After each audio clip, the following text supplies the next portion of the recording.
Saturday, 20th of November 2021 was International or World Children's Day. Yeah, very, very important day, in our country and in our history.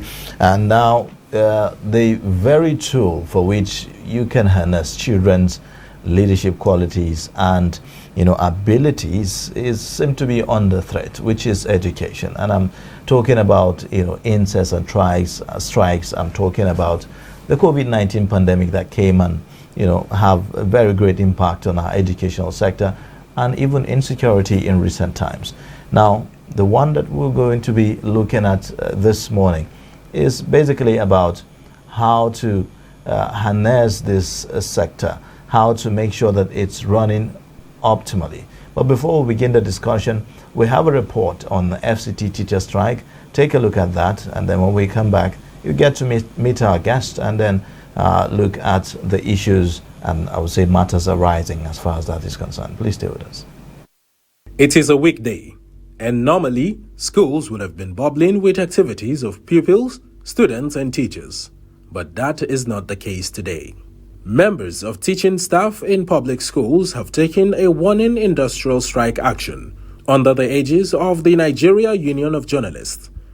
This is pressing home their demands for better treatment from the government.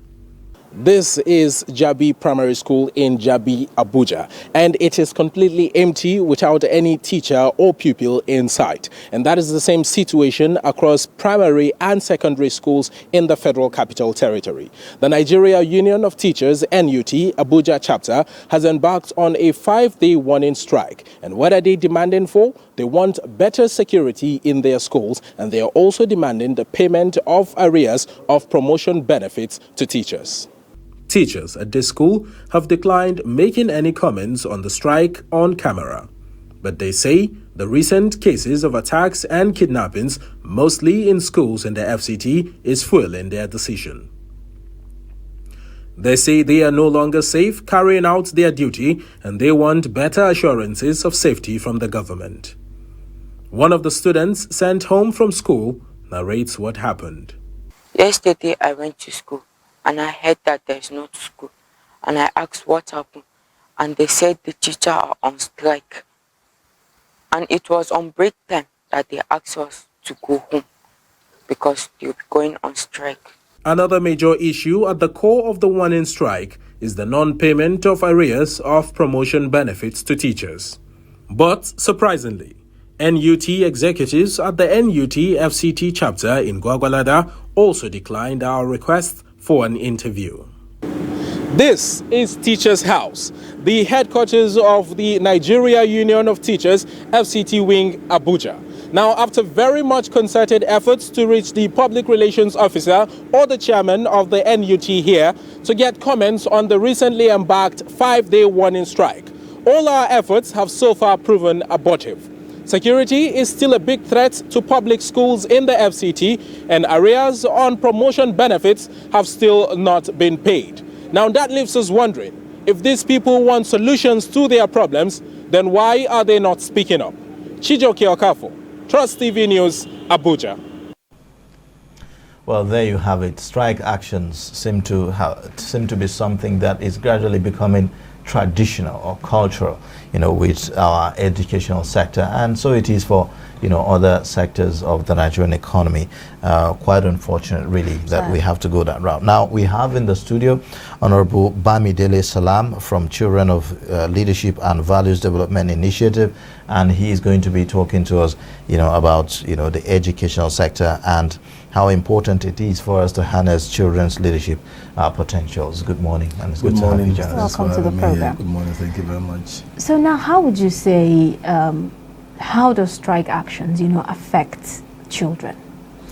Yes, every disruption in normal activities affects children, not just in the educational sector. Every other sector where there's a disruption in normal activities, children are about the most affected because they are, some of the most vulnerable members of the community. But in particular, when there are disruptions in the educational system, they suffer most because education is the only process through which we can acculturate our children, through which we can give them that which they need at this stage of their life to become whom God has destined them to be. So when the system of education is broken at any point in time, the child loses time, the child loses opportunities, the child loses contact, because education is not just the classroom activity. He comes into a school, he is able to socialize with his colleagues, with his friends, see new things, hear new things, meet people every day. So when there's a strike, the child is restricted to the home, which is just a small part of the educational system. So he can't explore those other things. And it is so unfortunate that this has become perennial, in our country, especially in most states where, primary school teachers haven't been accorded the kind of recognition and attention that they need. And I'm very hopeful that this one, the FCT, will be resolved, expeditiously, and that whatever issues there are, will be tackled, because the final analysis, the time lost, the opportunities lost cannot be regained. So the earlier we brought this to a stop, the better for us as a people. When you cast your mind back, you kind of think about how we got here. One will say, how did we even get here in the first place? We heard about stories about how, in the olden days, headmasters were highly revered persons in the society and in the communities. Absolutely. The society placed so much value, on them, and so they are respected, and all of that. But here we are today, in 2021. Where do you think that we've gotten it wrong?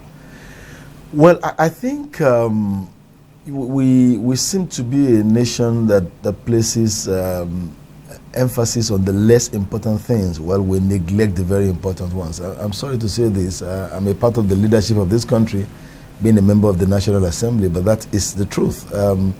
Growing up also, I cannot remember a time when teachers went on strike for 1 week, 2 weeks when I was growing up. And I'm not that old, I'm just in my 50s. So you can imagine, how things have seriously deteriorated to the extent that in some instances teachers are on strike for so many months. In the early 2002, there was a state in Nigeria, if I remember very well, it's Anambra, where teachers were on strike for 2 years. The schools were shut. So we have moved from a time where we prioritized the things that are actually important, and now our conversations, our actions, everything we do today are centered around things that to me are less important, and especially in politics. Even if you look at our conversation, I was listening to the newspaper review today. If you do a content analysis of media, reportage, and every other thing, you find out that we have a greater concentration of discussion around politics. Who will be president in 2023? Which zone will produce this? Who will do that? Who is going to take VAT? Who is not going to take VAT? And what have you? Yeah, these issues are also important. But in the order of hierarchy, I believe very strongly that education should be topmost. So where we got it wrong was that, we shifted our attention from the important things that build a nation. And no nation jokes with the educational system and gets anywhere. If you look at all the countries that we're trying to emulate today, that have reached an advanced stage, even in their democracy, those who have attained a major feat even in democracy, look at where they started from. They placed premium on education of their children so that they can have that human capital to drive development in the society. And until we go back to that, the United Nations is recommending 26% of budgetary allocation to education. We hardly do 20%. There are even some states, by the analysis our organization did recently, that have 12% of their allocation to education. Now, this is not the way to go. So until we go back to that which we needed to do, which we used to do, I think it will be very difficult for us to get it right. Yeah. Now, when the COVID-19 pandemic came, we were not prepared, and it took a heavy toll, on Nigeria's educational system. Other countries were exploring the use of technology and all of that, for children to actually learn from home, but we were not prepared for that. How would you say, what lessons have we learned from the COVID-19 pandemic? Well, the biggest lesson, as it has to do with children, especially, and education, is that this society needs to provide ready-made alternative for emergencies. The COVID-19 was an emergency. It was a health emergency. Like you rightly said, we weren't prepared. But not only we, most nations of the world were not prepared. But even though they were not also expecting that there will be that kind of a pandemic that will come and disrupt every aspect of their life, they had institutions and mechanisms to ameliorate the effect of that on children and on education, and especially in terms of technology. So while children were not going to schools in most of those other countries, they had alternatives of attending classes via Zoom, via Google Classes, via all other technological devices. In Nigeria, I'm not sure the percentage of those children who had such alternative was up to 20. I don't have the statistics, but I'm just saying that I'm not sure up to 20% of Nigerian children had an opportunity of keying into those platforms because, of course, our technological base is very low. And if you go to most of our schools, especially the public schools today, the program we had on Saturday, the Universal Children's Day, there was a school that came to attend the program from one of the states. And, in the conversation we had the night before, we discovered that the children had never, seen a computer. They had never, even worked on it. They have never even seen a computer. So we had the pleasure, with the support of NITDA, to present them with a desktop computer at the program, that day. So this just shows you, and this is the same thing all over the country in most of the public schools, that we have. Children have no access to any device that can make them learn remotely. And the pandemic was about human contact. So there was a necessity to keep them apart from the classrooms, from the teachers, from other students. But if we have introduced enough technology into our educational system, the kind of disruptions that we had in the academics of the children wouldn't have happened. So I do hope that we have learned those lessons and that we will go ahead now to make provisions for those kind of things, so that in case any other thing happens, God forbid, but it may happen, that will disrupt academics, there can be alternatives that will be readily available for children to go to schools and do other education-related activities. Okay. All right. Now, I've seen that you have co-authored 2 books here. One about 160 things every child should know, talking about the Nigerian Constitution, Child Rights Act, and other laws. Also, we have the leaders of our dreams here.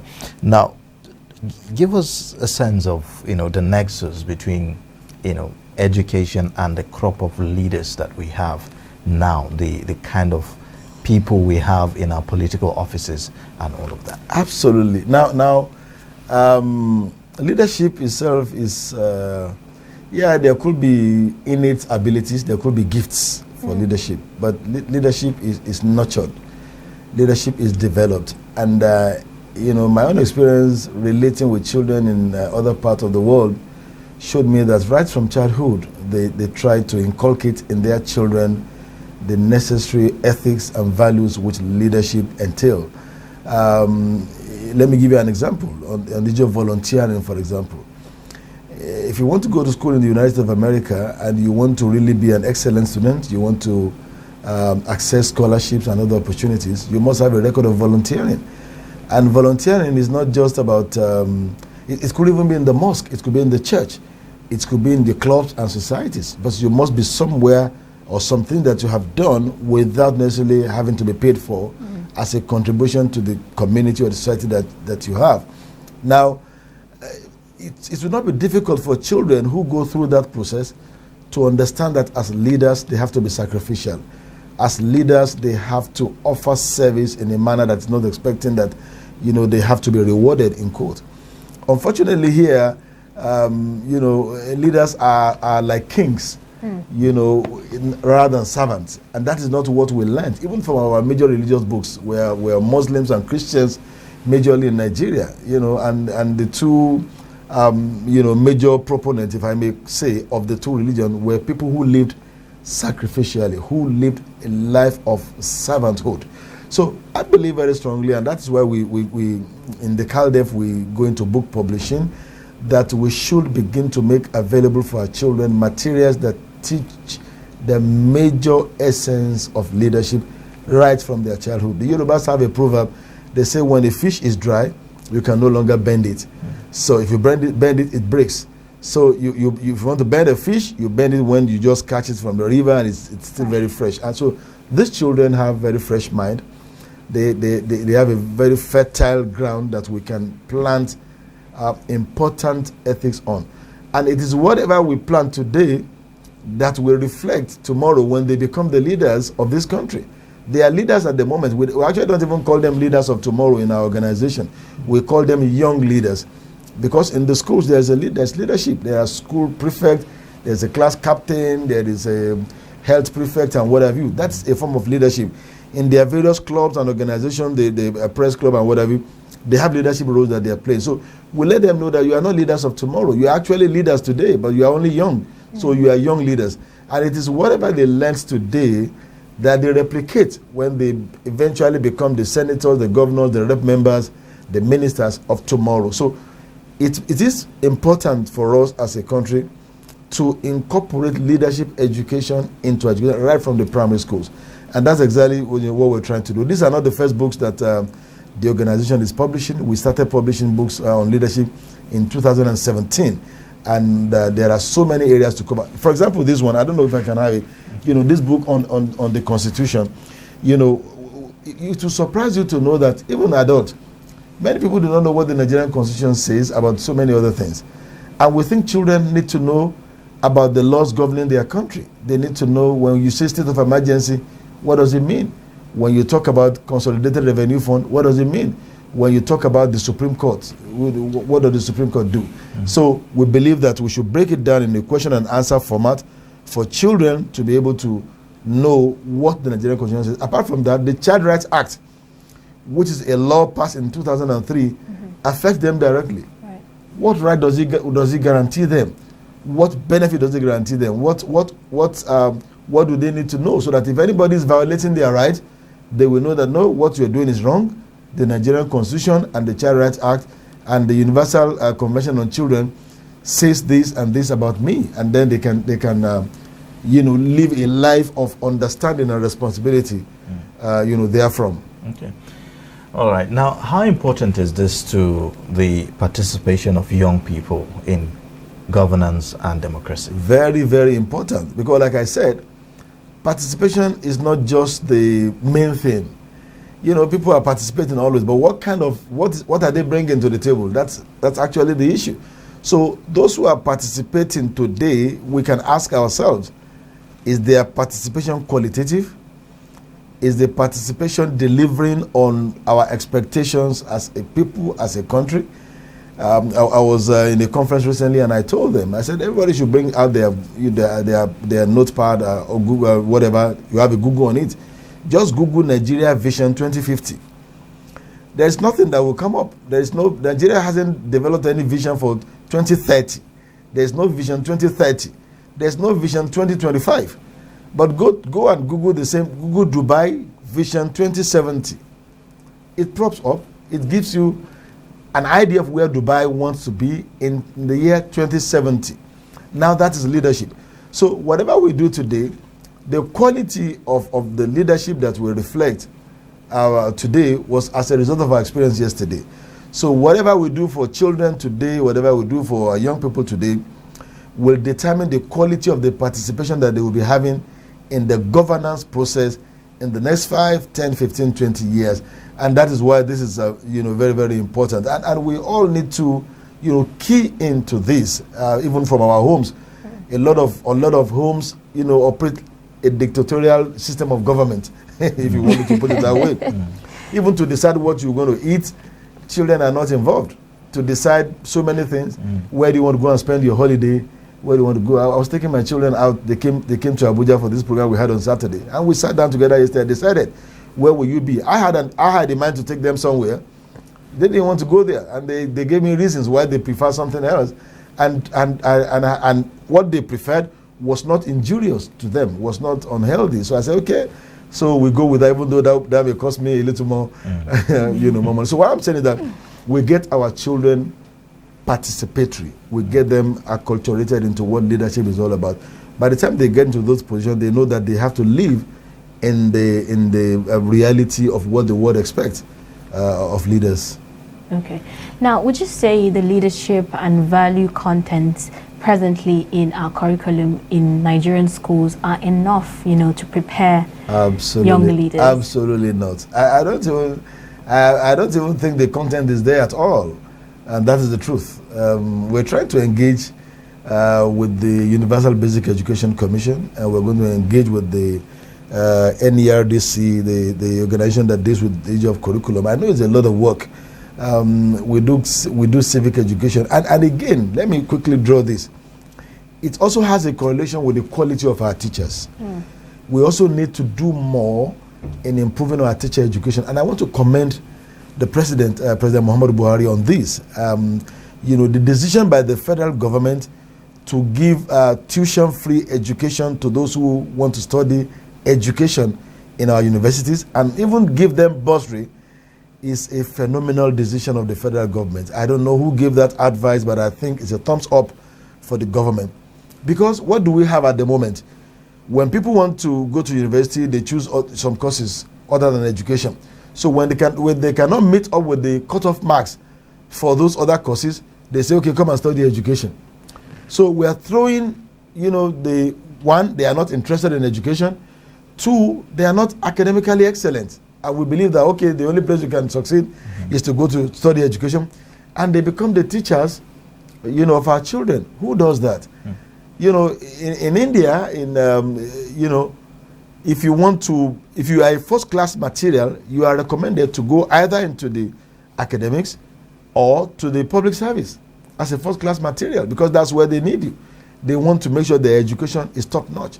The same thing in most other countries. Of course, Finland is the best of that example, where, to study education, you must score higher than the person who wants to go and study medicine or study law. So it starts from that. If the federal government can pull through with this decision that Mr. President made to offer tuition-free education to those who want to study education, and also grant them bursaries, we will draw more of our brightest minds into the field, and it is what you have that you can give. So when we have our brightest minds, our most resourceful hands teaching our children, the quality of what we are going to be giving to our children will be so excellent. So at the moment, I don't think we have enough quality content of leadership in our educational system, and we need to begin to do that, because that is the way to go. Leadership determines almost everything that happens in the society. So if you don't have great leaders, thinking leaders, resourceful leaders, sacrificial leaders, what they will be churning out as policies, as programs, as laws will be very, very mediocre. All right. Now, as much as the issue of content is important, also the problem of infrastructure is also something that needs to be given attention to. Absolutely. I mean, you mentioned earlier on that you had to engage with children over the weekend who have not seen a computer before.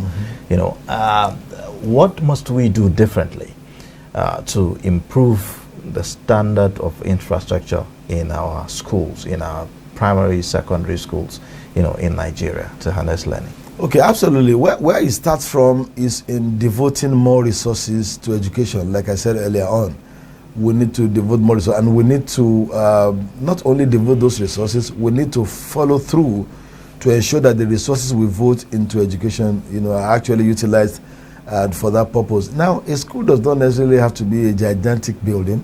It's not about the size of the building. It's about the functionality of the building. Nigeria is not, it is shameful that even as we speak, we have children studying under trees, in dilapidated structures and what have you, all over the country. I used to think this is restricted to some part of the country until very recently. I was just doing a random visit in my federal constituency, and I went to a school, and I found children under the trees studying. That was a very heart-rending one for me, and I said, well, even here. So we have to first devote more resources, follow through with the resources, and there's something that we are getting very, very wrong. And that is the multiplicity of schools. Now, schools do not have to be so many. If you have just few ones that can serve the community and provide a means of convenience for the children that are very good, it's better than having 100 schools and there is none of the 100 that actually serve the purpose of, in terms of infrastructure. Another thing we also need to look at, and this is an idea that I've written about and I want to just quickly share it. Let me give an example of a laboratory. In my federal constituency, I went around the schools and I found out that most of the schools have no laboratories. They study chemistry, physics, and biology. And there is an idea that, well, in some countries of the world, you can have mobile laboratories. You can have mobile ICT centers, which you build into large vans, well equipped, and they can be shared on days by schools in the environment. A laboratory can move, if we don't have the resources to provide for all schools now, can move on Tuesday in a school in Yanya, and on Wednesday it's going to another school in a neighboring community. On Wednesday, at least in a week, the children will be sure that for 1 week they can use the laboratory. It drives into their school, they go in and they do their practicals and use it for the 3 hours allocated to them, for example. It moves to another school. These are some of the things that we can do to improve on our infrastructure, as a country for our schools, because these are very important. If you raise children from primary to secondary school, they have never used computers, they have never been to a laboratory, and you ask them to go and study chemistry, physics, and biology, and then compete with children from those other. Don't forget, it's a global village. The children we are raising today are going to be competing with children from Switzerland, but don't you from think Japan. Don't you think that idea poses some kind of challenge like in terms of danger? Laboratories, of course, deals with chemicals and all of that and all of that. So, don't you think that there's a risk, very high risk? Absolutely not, because I'm not saying anything that is new. It's used in other parts of the world. It's just the storage facilities. It is purpose built. I don't know whether you're talking about the chemicals spilling over or something like that. Yes, yes. No. It's the storage facilities. You have boxes in all the vans and they are stored, and they are manned by professionals. They are not manned by crooks. They are people who know how to handle these things, that they have, and they are purpose-built vehicles. They don't cost that much, and like I said, it's like a stopgap measure, because as it is today, we must not also pretend to the fact that we are challenged by resources. There's no doubt about that. The time there was where we had excess money that we were saying that we had money, but we had problem of how to spend it. Yeah, today we still have the money, but the population has grown, so huge that the income that we are having appears not to be sufficient again to do so many things. So we should be creative. We should be resourceful in providing these very essential things for our schools. Wow. All right then. Well, thank you so much. We would have to end the discussion here at this point. Thank you for coming, on the show. Now, we've been speaking with Honorable Bamidele Salam and talking to us, about the need to prioritize, our educational system and to give also attention to raising children with leadership qualities, harnessing it in every way that we can.